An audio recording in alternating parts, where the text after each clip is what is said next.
For chapter 5, you'll need to have Node in at least version 20 installed. And you will also need to have Git to clone the repository. If you have those two, then you're in good shape. You should have also installed together with Node npm, at least in version 10.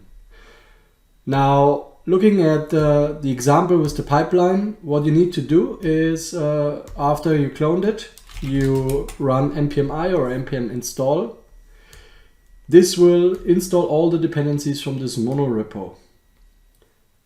Then afterwards, you can just run npm start,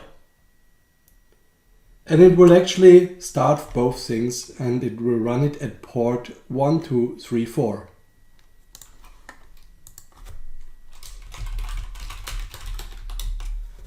So going there, you will see that we have both micro frontends loaded. So micro frontend 1 and micro frontend 2. They're just there and they are linked from the index.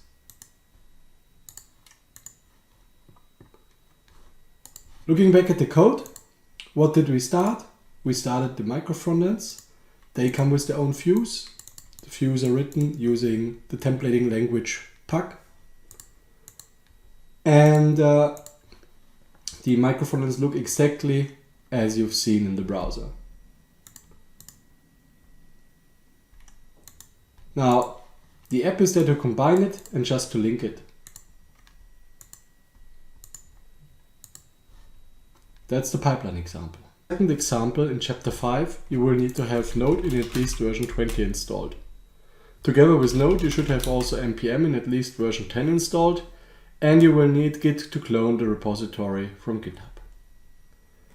Now, after you cloned it, you should run npm-i or npm install. This will install all the dependencies. Now you can already run npm start, which will actually trigger start on 3 different web servers. 2001 for the first micro frontend, 2002 for the second micro frontend, and 1234 for the aggregation layer, which is the server discovery. So let's look what we find here. 1234 looks exactly like the pipeline example. And if we go, for instance, in micro frontend 1, it will also look the same. So what's the difference now to the previous example where we just use a pipeline? Well, quite simple.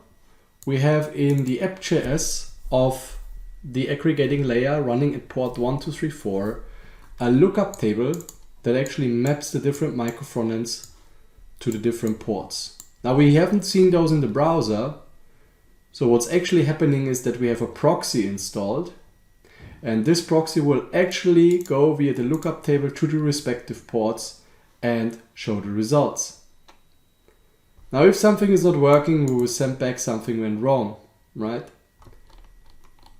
And that's essentially how this example works, by just proxying together with the information from the lookup table, the request to the respective server.